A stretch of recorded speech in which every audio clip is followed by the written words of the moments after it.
आगे बढ़ते हैं। पैनक्रियाटिक कैंसर की सबसे बड़ी चुनौती इसका देर से पता चलना है। अधिकांश मरीजों में इसके लक्षण तब सामने आते हैं जब ये फैल जाता है, ये शरीर के अन्य हिस्सों तक फैल चुका होता है। अब तक आपको पता है कि ऐसे मरीजों के लिए मुख्य रूप से कीमोथेरेपी का सहारा लिया जाता है। कीमोथेरेपी न केवल कैंसर कोशिकाओं को बल्कि स्वस्थ कोशिकाओं को भी नुकसान पहुंचाती है, जिससे बाल झड़ना आम है, अत्यधिक थकान हो सकती है, गंभीर साइड इफेक्ट्स आपके हो सकते हैं। पैनक्रियाटिक कैंसर के 90% से अधिक मामलों में RAS नामक प्रोटीन म्यूटेट होकर कैंसर कोशिकाओं के तेजी से बढ़ने का कारण बनता है। दशकों से वैज्ञानिक इस प्रोटीन को टारगेट करने की कोशिश कर रहे थे, लेकिन इसकी संरचना की वजह से इसे असंभव टारगेट माना जाता था। तो देखिए, पैनक्रियाटिक कैंसर आपने सुना होगा। पैनक्रियाटिक कैंसर अब तमाम लोगों में फैल रहा है और सबसे बड़ी बात तो ये तब पता चलता है दर्शकों, जब ये शरीर के दूसरे पार्ट्स में भी, बॉडी के तमाम पार्ट्स में फैल जाता है।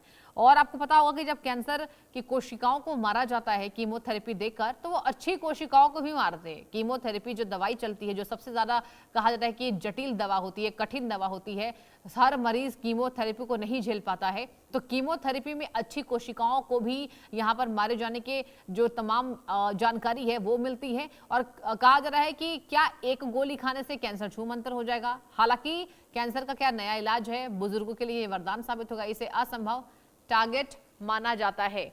और कैंसर की नई दवा किस पर कारगर होगी, पैनक्रियाटिक और आंत कैंसर पर क्या ये कारगर साबित होगी, क्या ये काम करेगा, क्या इसका मैजिक चलेगा? क्योंकि आमतौर पर भारत कैंसर हब बन चुका है। भारत को कैंसर कैपिटल कहते हैं।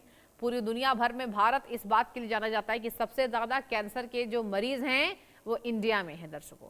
और यही वजह है कि आपको अपने खाने पीने का विशेष तौर पर ध्यान देना चाहिए। प्लास्टिक में रखी खाद्य सामग्री का सेवन करने से आपको बचना चाहिए। प्लास्टिक में आप चाय पीते हैं, प्लास्टिक के कप में आप चाय का सेवन करते हैं, प्लास्टिक के टिफिन को आप खाते हैं, उसमें आप टिफिन रखकर अपने ऑफिस ले जाते हैं, स्कूल से जाते हैं, ये सब कामों से आपको बचना चाहिए। और कैंसर की शुरुआती लक्षण है जिसको कहा जाता है कि मरीज को पैनक्रियाटिक कैंसर में पता ही नहीं चलता है। बाकी तमाम जो कैंसर होते हैं, जैसे माउथ कैंसर होता है, किडनी कैंसर होता है और स्टमक कैंसर होता है, गल ब्लैडर कैंसर होता है, तमाम कैंसर की जो समस्याएं होती हैं उसमें लक्षण पता चल जाते हैं। लेकिन पैनक्रियाटिक कैंसर में लक्षणों का पता शुरुआती नहीं चल पाता है। आप सोचिए कितना जटिल होता है। और कैंसर कहा जाता है कि कैंसर का नाम भी नहीं लेना चाहिए, इतनी खराब ये बीमारी है, इतनी गंभीर ये बीमारी है। और यही वजह है कि अब तक कैंसर का सही इलाज पूरी दुनिया में नहीं आया है और तमाम इस पर रिसर्च कर रहे हैं डॉक्टर्स। देश के, दुनिया के बड़े बड़े डॉक्टर्स कैंसर को लेकर रिसर्च कर रहे हैं। और आपको बताएं कि पैनक्रियाटिक कैंसर को लेकर ये जानकारी जो हमें मिली वो हमने आपको दे दी। असंभव टारगेट माना पहले जाता था, लेकिन अब फिलहाल धीरे धीरे करके रिसर्च चल रही है, मेहनत रंग लाई है क्या डॉक्टर्स की, इसकी दवाई बनने की शुरुआत हो गई है। शुरुआती लक्षण पता नहीं चलते हैं, यही वजह है कि इस पर ज़्यादा रिसर्च जो है वो किया गया।